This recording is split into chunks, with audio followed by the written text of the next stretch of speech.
Eagle آئی کے ساتھ میں ہوں معظم شہباز۔ آج کا ہمارا ٹاپک ہے کامیابی کی راہ میں حائل رکاوٹوں کو کیسے عبور کیا جائے۔ کامیابی کیا ہے، آپ کس طرح سے ان رکاوٹوں کو عبور کر سکتے ہیں اور کیا کیا رکاوٹیں ہیں، ان سارے سوالات کے جوابات ملیں گے آپ کو آج کی اس ڈسکشن میں۔ اور اس موضوع پہ گفتگو کے لیے ہم نے آج کے پروگرام میں دعوت دی ہے اپنے دو بہت ہی قابل قدر اور اپنی فیلڈ کے ایکسپرٹس، پاکستان کی دونوں نامی گرامی شخصیات۔ میں دونوں کا تعارف کرایا جاتا ہوں۔ سب سے پہلے محترم اشرف چودھری صاحب، آپ آئی بی اے کراچی کے گریجویٹ ہیں، آپ ایک خود ماشاءاللہ بہت بڑی سکسیس سٹوری ہیں، آپ ایک سیلز ٹرینر ہیں، بہت سی کمپنیز کو اور لوگوں کو کاروبار کے طریقے سکھاتے ہیں، اور اس کے علاوہ آپ ایک بک کے بھی آتھر ہیں، اس کے بارے میں بھی یہ خود بتائیں گے۔ اس کے علاوہ آپ بہت سے لوگوں کے لیے ایک انسپریشن سٹوری ہے، بہت سے لوگ آپ کو ایک رول ماڈل کے طور پہ لیتے ہیں۔ اس کے ساتھ ساتھ ہم نے پاکستان کی ایک بہت ہی نامور شخصیت، بہت ہی مشہور psychologist Maqsood Babri sahab, also known as Max Babri. Max Babri sahab Pakistan cricket team کے ساتھ سائیکالوجسٹ کے طور پر کام کر چکے ہیں، اور جس دور میں آپ نے پاکستان کرکٹ ٹیم کے ساتھ کام کیا، اس دور میں پاکستان کرکٹ ٹیم پاکستان کے لیے بہت بڑی کامیابیاں لے کے آئی۔ مثال کے طور پہ جب یہ T20 ورلڈ کپ ہوا، جو پاکستان نے جیتا ورلڈ کپ، اس میں مقصود بابری صاحب، Max Babri sahab Pakistan cricket team کے سائیکالوجسٹ تھے۔ اس کے بعد ایک دفعہ دوبارہ جب انڈیا کے ساتھ ہمارا سیریز ہوئی، وہ سیریز بھی ہم جیت کے لے کے آئے، تب بھی آپ پاکستان کرکٹ ٹیم کے سائیکالوجسٹ تھے۔ آپ اس کے علاوہ آپ خود بھی ٹرینر ہیں، سائیکو تھراپسٹ ہیں، اور بہت سے لوگوں کو ٹریننگز دیتے ہیں، اور آپ بھی بہت سے لوگوں کے لیے ایک آئیڈیل شخصیت ہیں، بہت سے لوگ آپ کو فالو کرتے ہیں۔ آپ دونوں کو پروگرام میں خوش آمدید۔ Thank you very much. میرا سر آپ سے اشرف چودھری صاحب، آئی ول اسٹارٹ ود یو۔ آپ اپنی بجائے کہ پہلے ہم سکسیس کو ڈسکس کریں کہ سکسیس کیا ہے اور اس کے کیا کس طرح ہم اس کو عبور کر سکتے ہیں ان رکاوٹوں کو، میں چاہوں گا کہ آپ کی ایک بہت مشہور سکسیس سٹوری ہے، اگر اس موٹیویشن سے اگر آپ آغاز کریں پروگرام کا۔ تھینک یو ویری مچ معظم، آپ کا شکریہ میں ادا کرتا ہوں کہ آپ نے مجھے موقع دیا کہ میں آپ کے آڈینس کے ساتھ ہوں۔ میری جو سکسیس سٹوری ہے، آئی ڈونٹ نو، پتہ نہیں میں سکسیزفل ہوں یا نہیں ہوں، بٹ میں آپ کو اپنی جرنی بتاتا ہوں کہ I basically belong to district Toba Tek Singh. Toba Tek Singh میں ایک چھوٹا سا گاؤں ہے جس میں میرا خیال ہے کہ ابھی 1000 یا 1500 ہاؤس ہولڈ ہوں گے، لیکن آج سے جب میں اسٹوڈنٹ تھا وہاں پہ تو اس وقت 500 کے قریب گھر ہوں گے۔ ہمارے گاؤں میں کوئی بجلی نہیں تھی، کوئی اسکول نہیں تھا، اسکول تھے لیکن اس میں جس بچے کے پاس ٹاٹ ہوتا تھا وہ بڑا ٹھیک ٹھاک سمجھا جاتا تھا کہ یہ ٹاٹوں پہ بیٹھتا ہے، تو ہم ٹاٹوں کے بغیر اسکول والے میں پڑھا ہوں وہاں پہ۔ وہاں سے جی تعلیم سٹارٹ کی، اور اللہ کا شکر ہے کہ my parents were very caring and they focused on my learning, اور پرٹیکولرلی مائی مدر۔ ابھی بھی میں ماں کے ساتھ ہی رہتا ہوں، I am so attached with my mother. تو ان کے ساتھ انہوں نے میرے اندر ایک ذہن میں ایک چیز ڈال دی کہ ایجوکیشن ہی میری الٹیمیٹ ترجیح ہوگی، میرا الٹیمیٹ ریفرنس، سفارش جو بھی ہوگا یہ ایجوکیشن ہوگی۔ گاؤں سے، اپنے ہی گاؤں سے میں نے 8 جماعتیں پاس کی، اور اس کے بعد پھر کسی 7 والے گاؤں میں میٹرک کے ایگزام کے لیے چلے گئے۔ ہم بسوں کی چھت پہ بیٹھ کے جاتے تھے۔ آج کل تو اتنی سردیاں نہیں رہ گئی، اس زمانے میں سردی بڑی ہوتی تھی، تو وہ سردی میں بھی آپ بس کی چھت پہ بیٹھ کر جب جاتے تھے تو وہ پتہ چلتا تھا کہ کتنی سردی ہے۔ وہاں سے میٹرک کیا، پھر ایک پیر محل ایک علاقہ، اس کے ساتھ ایک کالج ہے، وہاں سے میں نے ایف ایس سی کی۔ ایف ایس سی کے بعد میں لاہور آ گیا۔ لاہور میں ایک پرائیویٹ انسٹیٹیوشن میں نے بی بی اے میں ایڈمیشن لیا۔ بی بی اے میں ابھی کر رہا تھا تو مجھے کوئی مزہ نہیں آیا۔ میں سوچ رہا تھا، حالانکہ میری جو فی وغیرہ تھی، سارے جو ایکسپینسز تھے دے ور پیڈ فار، اس ادارے نے کہا کہ جی آپ کو ہم ایڈمیشن دیتے ہیں، بٹ مجھے لگ نہیں رہا تھا کہ یہ ادارہ شاید میرے لیول کا نہیں ہے۔ آپ اس کو میرا کانفیڈنس کہہ لیں، اوور کانفیڈنس کہہ لیں، واٹ ایور، جو بھی آپ کا پرسپیکٹیو ہو، بٹ مجھے وہ لگ نہیں رہا تھا کہ میں شاید اس ادارے کے لیے نہیں بنا ہوا۔ میں نے پرائیویٹلی بی اے کیا، اور اسی بی اے کی بیس پہ میں کراچی چلا گیا، آئی بی اے کراچی میں۔ آئی بی اے کراچی میں میں نے ایڈمیشن ٹیسٹ میں بیٹھا، اور پاس ہو گیا۔ اس دوران آپ کا جو بھی اخراجات تھے سارے آپ خود مینج کر رہے تھے، آپ کو کوئی سپورٹ کرنے والا نہیں تھا؟ اس میں بڑی لمبی کہانی، مطلب ہر سال کی، ہر سٹیج کی ایک اپنی کہانی ہوگی۔ میں خود بھی ٹیوشن وغیرہ پڑھاتا رہا ہوں، لوگوں کے گھروں میں بھی جا کر میں ٹیوشن پڑھائی ہے. بٹ ایک چیز میں نے ہمیشہ، جس کو میں کہتا ہوں the craft of selling yourself, ابھی میں کتاب پہ بھی آؤں گا، وہ جو craft of selling yourself تھا وہ بچپن سے ہی میرے اندر کچھ چیز تھی. اور یہ کتاب آپ نے کب لکھی؟ یہ کتاب تو میں نے 2009 میں لکھی ہے نا. اچھا. ٹھیک ہے. اور یہ جو میں آپ کو بات کروں، میں نے 90 میں ایڈمیشن لی IBA کراچی میں، اور اس سے پہلے کی جو سٹوری میں نے 87 88 میں میرا لاہور میں ایڈمیشن ہوا. ہر سٹیج پہ جب بھی مجھے ظاہر فنڈنگ کی تو ضرورت ہوتی ہے. جب آپ لاہور میں رہ رہے ہوں، آپ کے پاس کوئی نہ رہنے کی جگہ ہو، نہ کوئی کھانے پینے کی چیز ہو، تو آپ کو الٹیمیٹلی پیسے چاہیے ہوتے. پیسوں کے بغیر زندگی نہیں گزرتی. ٹھیک ہے. اچھا، میں کیا کرتا تھا کہ میں دیکھتا تھا کہ یار یہ بندہ، مطلب آپ کو لیٹ سے میں نے جس کو سیل کی لینگویج میں پراسپیکٹنگ کہتے ہیں. ٹھیک ہے. میں نے دیکھا کہ یار he is a kind hearted person and he has also wealth. ٹھیک ہے. اب میں آپ کو کچھ چیز سیل کروں گا کہ دیکھیں میں پاکستان کا ایک شہری ہوں، بچہ ہوں میں، اور اگر آپ میرے اوپر انویسٹ کر دیں 1 سال کے لیے 2 سال کے لیے کر دیں، تو آپ دیکھیے گا کہ اس کا ریپل ایفیکٹ کیا آئے گا پاکستان میں. اس طریقے سے میں نے بہت سارے لوگوں کو لیٹر ویٹر لکھے تھے، اور میرا جو ہٹ ریشو تھی اس زمانے میں جب میں سٹوڈنٹ تھا، تو میرا خیال ہے کہ میں نے اگر 10 لوگوں کو لکھے ہیں تو 4-5 لوگوں نے ایکچولی مجھے انہوں نے اسپانسر کرنا شروع کر دیا.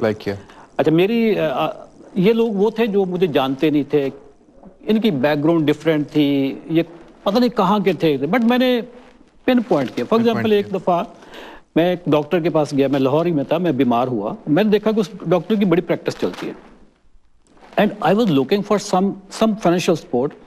میں نے اس ڈاکٹر کو ملنے کے بعد جب میں گھر آیا تو میں نے ایک لیٹر لکھ دیا ڈاکٹر کو. ٹھیک ہے. جس پہ میں نے اپنے USPs، یونیک سیلنگ پروپوزیشن جو وہ سارے ان کے ساتھ ہائی لائٹ کیے کہ میں کون ہوں، میں کیا کرنا چاہتا ہوں، میرے ڈریمز کیا ہیں، اور اگر آپ مجھے کچھ عرصے کے لیے اسپانسر کر دیں میری ایجوکیشن کو، میرے ہاسٹل کو، تو یہ پاکستان پہ بھی آپ کا ایک بہت بڑا contribution. And he responded positively. ماشاءاللہ, what a successful story. I'll get back to you. Max Babri sahab, آپ کسی تعارف کے محتاج نہیں ہیں. ہم آپ سے, آپ کیونکہ سائیکالوجسٹ بھی ہیں, تو ہم آپ سے یہ جاننا چاہیں گے کہ جیسے اشرف چودھری صاحب نے بھی اپنا انٹروڈکشن سٹارٹ کیا تو انہوں نے کہا کہ میں سکسیزفل ہوں یا نہیں ہوں, لیکن انہوں نے اپنی جو بھی ایک سٹوری تھی اس کو بڑے خوبصورت انداز سے پیش کیا, اور ماشاءاللہ اس میں کوئی شک نہیں کہ ایک سکسیزفل انسان ہے. تو ہم یہ جاننا چاہیں گے کہ ایکچولی سکسیس ہے کیا, سکسیس سٹوری ہے کیا, اس کے اوپر اگر آپ کی روشنی ڈال سکے.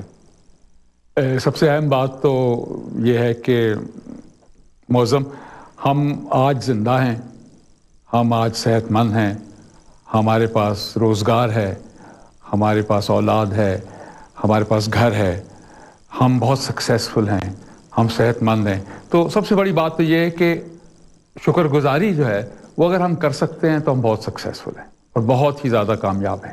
دوسری بات یہ ہے کہ سکسیس کے بہت سارے پیمانے ہیں. میرے نزدیک جو سب سے اہم پیمانہ ہے وہ یہ ہے کہ جو میرے لیے اہم لوگ ہیں, میری زندگی میں جو لوگ اہم ہیں, وہ یقیناً ہم باقی لوگ آڈینس بھی سن رہے ہیں اس بات کو, اور آپ کو بھی معلوم ہوگا کہ سب سے زیادہ اہم لوگ وہ ہیں جو میرے قریبی رشتہ دار ہیں, گھر والے ہیں, والدین ہیں. میرے والدین تو اب نہیں ہیں حیات, لیکن والدین ہیں, بچے ہیں. اگر وہ لوگ مجھ سے خوش ہیں اور میری عزت کرتے ہیں تو میں دنیا کا کامیاب ترین آدمی ہوں. لیکن اگر وہ مجھ سے خوفزدہ ہیں اور مجھ سے دل کی بات کرنا ہی نہیں چاہتے, تو میرے پاس بے تحاشا دولت ہو, جتنا بڑا گھر ہو, جتنی بڑی گاڑی ہو, جتنا بڑا بینک بیلنس ہو, میں کامیاب نہیں ہوں. تو میرے نزدیک تو یہ پیمانہ ہے. لیکن I think شکر گزاری, to be grateful for what we have, to be happy with what we have, اور زندگی کے ہر لمحے کو پورے جوش و ولولے کے ساتھ انجوائے کرنا, دوسروں کے لیے اور اپنے لیے خوشیاں پیدا کرنا ایک کامیابی کا بہت اہم طریقہ ہے. سر, آپ نے بڑی خوبصورت بات کی, لیکن ہم جس معاشرے میں ہیں یہاں کامیابی کی بڑی مختلف ڈیفینیشنز ہیں کہ آپ پیسے کو اچیو کرنا, اچھا گھر ہونا. حال ہی میں گیٹس فاؤنڈیشن نے ایک سروے کیا, اور انہوں نے جو جتنے ٹاپ سرویز تھے, جو جتنے ٹاپ بزنس مین تھے, ان کے ساتھ وہ سروے کیا جو بلینئرز تھے. ان سے پوچھا کہ کیا آپ خوش ہیں, تو اس میں سے میجورٹی نے جواب دیا کہ نہیں, ہم خوش نہیں ہیں. پھر انہوں نے ان کی اولادوں سے پوچھا, اور جو پہلا کویشچن تھا کہ آپ خوش ہیں, انہوں نے ان کی جو ویلیو تھی ان کی روپیز میں, بلین, کہ آپ اتنے $1 بلین آپ کے پاس اس ٹائم موجود ہے, کہ آپ اس سے خوش ہیں, انہوں نے کہا نہیں ہم اس سے خوش نہیں ہیں. تو انہوں نے ان کی پھر جو فیملیز تھیں جیسا میکس بابری صاحب فرما رہے تھے ان سے پوچھا کہ کیا آپ خوش ہیں؟ تو انہوں نے کہا نہیں ہم بھی خوش نہیں ہیں. انہوں نے ڈیٹیل اس سے ریزن پوچھی کہ آپ خوش کیوں نہیں ہیں؟ تو انہوں نے کہا کہ ہم اس لیے خوش نہیں ہیں کہ جو ہمارے ایلڈرز ہیں جو بلینئرز ہیں وہ ہمیں ہر چیز پہ یہ تانا دیتے ہیں کہ یہ آپ ہماری طرف سے ہے تم خود تو کچھ نہیں ہو. تو میرے خیال بابری صاحب آپ نے بڑی پیاری بات کی, لیکن ان کو یہ جو سکسیس کی ڈیفینیشن آپ نے کی اس کو کس طرح سے ہم اپنا سکتے ہیں اور مشکلات سے بچ سکتے ہیں؟ دیکھیں, پرپز آف لائف کو بھی تھوڑا سا دیکھ لینا چاہیے. پرپز آف لائف میں سمجھتا ہوں کہ ہم پیدا کرنے والے نے ہمیں اس دنیا میں اس لیے بھیجا ہے کہ ہم انسانیت کی خدمت کر سکیں. میرا خیال ہے کہ روزگار کمانا بہت زیادہ اہم چیز ہے, کیونکہ کاروبار کرنا بھی اور روزگار کمانا بھی, بیکاز کاروبار کرنے سے لوگوں کو روزگار ملتا ہے اور روزگار ملنے سے لوگ پلتے ہیں, پستے ہیں, اپنی کوالٹی آف لائف امپروو کر سکتے ہیں. اس لیے عبادت بھی ہے. میرے نزدیک پرپز آف بزنس یہ نہیں ہے کہ لوگ جو ویلتھ ہے اس کو ایکیومولیٹ کریں, یعنی اس دولت کو اکٹھا کریں. پرپز آف بزنس بالکل بھی یہ نہیں ہے. پرپز آف بزنس یہ ہے کہ ضرور کاروبار کریں, کاروبار میں پیسے کمائیں اور اس کو مزید کاروبار میں لگائیں تاکہ اور زیادہ لوگوں کو روزگار مل سکے. میں سمجھتا ہوں کہ سیلف اسٹیم مضبوط ہونا, جس کے لیے تعلیم کا ہونا بہت ضروری ہے, تعلیم کے ساتھ ساتھ ایک اچھی پرورش کا ہونا بہت زیادہ ضروری ہے, ایک اچھے سوچ کا ہونا بہت ضروری ہے کہ آپ کی سوچ کی وجہ سے لوگوں کو فائدہ پہنچ رہا ہو. اور اگر ہماری سوچ میں خود غرضی آ جائے اور یہ صرف سوچ میں آئے کہ مجھے اس میں کیا فائدہ ہے, چاہے بھلے دوسرے لوگوں کا بہت نقصان ہو رہا ہو, تو وہ آدمی مجھے لگتا ہے کہ لانگ رن میں خوش نہیں ہو سکتا. اور اس لیے ٹھیک ہے, ہم پرورش کا بھی اس میں بہت اچھا آپ نے جو بات کی ہے, میں سمجھتا ہوں کہ کامیابی کے لیے ضروری ہے کہ والدین جو ہیں وہ اپنے بچوں کو انکریج کریں, اپنے بچوں کو شاباش دیں, ان کی حوصلہ افزائی کریں, ان کو نہ ڈانٹیں بالکل, اور ان کی تربیت کریں اور ان کو حوصلہ افزائی دیں. ہمارے یہاں والدین جو ہیں وہ بہت پریشان ہو جاتے ہیں, وہ بہت اپسیٹ ہو جاتے ہیں, جس کی وجہ سے عام طور پہ بچوں کے اوپر ان کی فرسٹریشن آف لوڈ ہوتی ہے, جس کی وجہ سے ان کی ذات کے بارے میں جو رائے ہے اس میں کچھ نہ کچھ فرق پڑ جاتا ہے, اور وہ یہ میں ایک نامناسب سی بات ہے. تو میں سمجھتا ہوں 4-5 چیزیں کامیابی کے لیے ضروری ہیں کہ وی آر گیورز, ہم اپنی ذات میں, اپنی اسکن کے اندر ہم اپنے آپ کو محفوظ سمجھتے ہوں, ہم سمجھتے ہوں کہ ہم کامیاب ہیں, ہم زندگی کے بارے میں جو ہے ہم شکر گزار ہوں اور ہماری وجہ سے لوگوں کو خوشی مل رہی ہو. اس کے علاوہ باقی پیمانے بھی ہیں کہ میں نے دولت کتنی اکٹھی کر لی, لیکن اگر دولت کا فائدہ نہیں ہے لوگوں کو اور وہ بینک میں پڑی ہوئی ہے تو ریلیجن کے حوالے سے یا کسی اور حوالے سے بھی بالکل بھی مناسب نہیں ہے, کیونکہ وہ تو سرکولیشن میں نہیں ہے. تو put money into circulation is what is important. Collecting money and putting in the bank تو کسی کا بھی فائدہ نہیں ہے اس میں. ہولڈنگ تو کسی بھی دین میں اجازت نہیں ہے ہولڈنگ کی, چاہے وہ پیسے کی ہو یا اناج کی ہو. سرکولیشن امپورٹنٹ ہے, بہت زیادہ امپورٹنٹ ہے. اشفیق چودھری صاحب, آپ میری بات سے شاید ایگری کریں کیونکہ آپ خود ٹریننگ میں ہیں, آپ لوگوں کو کارپوریٹ سیکٹر کے امپلائیز کو ٹریننگ بھی دیتے ہیں. سر بہت سے میں نے اپنے کریئر میں بھی دیکھا ہے کہ بہت سے لوگ ایک جگہ پہ جیسے جمود طاری ہو جانا ہوتا ہے اور اس سے آگے نہیں بڑھ پاتے, ایک لیول اچیو کر لیتے اور اس سے آگے نہیں جا پاتے, اور بہت سے لوگوں کو ایک اچھا کریئر کا سٹارٹ بھی نہیں ملتا. تو یہ کیا ریزنز ہیں کہ وہ لوگ وہیں پہ کھڑے ہیں, اور یہ کیا بیریئرز ہیں, کیا وجوہات ہیں کہ جو ان کو آگے اپنے کریئر میں گرو نہیں کرنے دے رہی؟ معظم, کسی بھی فیلڈ میں کامیاب ہونے کے لیے آپ کو بیسیکلی اس کا جو ریسیپی ہے, اس کا جو فارمولا ہے, وہ اس میں 3 ایلیمنٹس ہیں. پہلا تو سکل سیٹ ہے, دوسرا مائنڈ سیٹ ہے, اور تیسرا ہارٹ سیٹ ہے. ان تینوں کا جو مکس ہے وہ جب ملے گا آپ کو اور ایک رائٹ پروپورشن میں, تو پھر ہی آپ کامیاب ہوتے ہیں. اس پہ بڑی ریسرچ ہو چکی ہے کہ سکل سیٹ کی کتنی امپورٹنس ہے, مائنڈ سیٹ کی کتنی امپورٹنس ہے, اور ہارٹ سیٹ کی کتنی امپورٹنس ہے. اگر مائنڈ سیٹ اور ہارٹ سیٹ کو ہم بہت سمپل ورڈز میں بولیں تو یہ آپ کے سافٹ سکلز ہیں, اور سکل سیٹ یہ آپ کے کور سکلز ہیں. ٹھیک ہے, میں آپ کو اس کی ایگزامپل ایسے دوں گا کہ 2 ڈاکٹر ہیں, ایک ہی میڈیکل کالج سے انہوں نے گریجویٹ کیا, ایک ہی طرح کے آپریشن تھیٹر میں انہوں نے کام کیا, ایک ہی جگہ سے ہاؤس جاب کیا. ایک ڈاکٹر 15 سال بعد he become top consultant in the country, جبکہ دوسرا ڈاکٹر ہی اسٹل اسٹرگلنگ. دونوں کے نالج میں 19-20 کا فرق ہوگا یا 18-20 کا فرق ہوگا, اس سے زیادہ نہیں ہوگا. لیکن وہ کیا انگریڈینٹس تھے جس کی وجہ سے ایک ڈاکٹر اپنے کیریئر میں بہت آگے نکل جاتا ہے؟ وہاں پہ انٹرپرسنل سکل, جو مائنڈ سیٹ اور ہارٹ سیٹ, یہ اس کا جو کمبینیشن ہے.